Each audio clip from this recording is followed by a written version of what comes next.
গরমকে উপেক্ষা করে চাকরিহারাদের আন্দোলন চলছে আচার্য সদনের সামনে। চাকরিহারারা গতকাল সন্ধ্যার পর থেকে বসে রয়েছে। রাতের পর দিন বিকেল গড়িয়ে সন্ধে হতে চলল, ফের প্রায় 24 ঘন্টা ধরে তারা শুধুমাত্র রাজপথে রয়েছে নিজেদের চাকরি ফেরতের দাবিতে।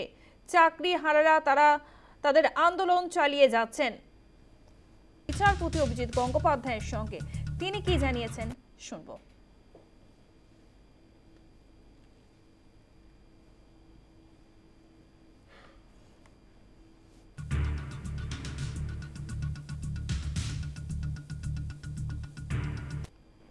যোগ্য অযোগ্য যারা অ্যাডভার্সলি অ্যাফেক্টেড, এই তালিকা পাবলিশ না করায়, এই তালিকা আদালতে বহুবার সুযোগ দেওয়া সত্ত্বেও জমা না দেওয়ায় তারা দেখবেন না, তাদের দেখার দরকার নেই।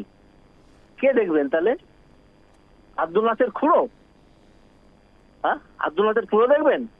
পিসির ভাইপো দেখবেন? এটা তো আজে বাজে কথা, দায়িত্ব জ্ঞানহীন কথা।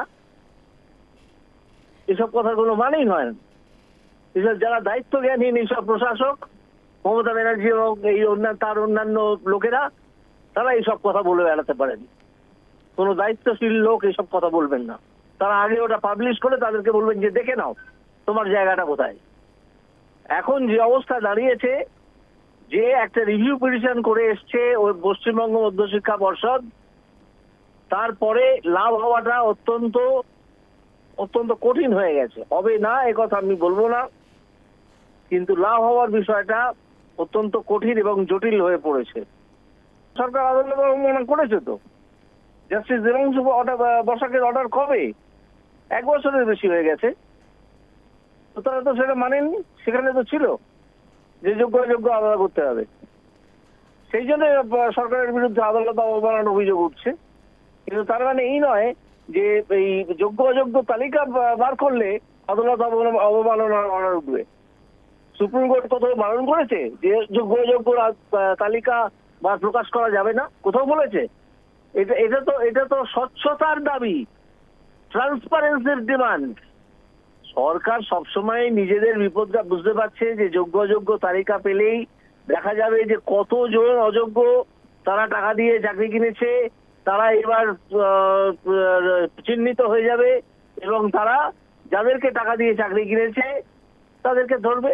যেসব দালালরা ছড়িয়ে পড়েছিল চতুর্দিকে, ওনার হাতে কি জাদুকাঠি আছে আমি জানি না, যে উনি 1 মিনিটে সব মিটিয়ে দিতেন। আর যারা সুপ্রিম কোর্টে বসে আছেন তারা কিছুই জানেন না, তারা কিছুই মেটাতে পারলেন না।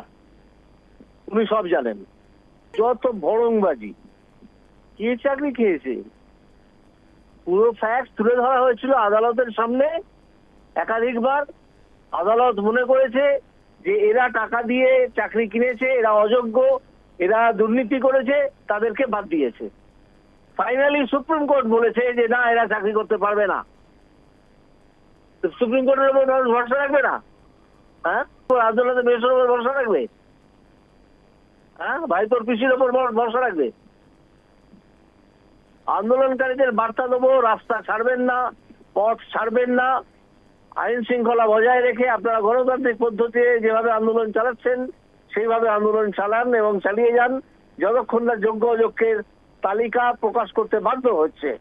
আমি যতদূর বুঝতে পারছি এই সরকার অনেকটা ঘাবড়ে গেছে।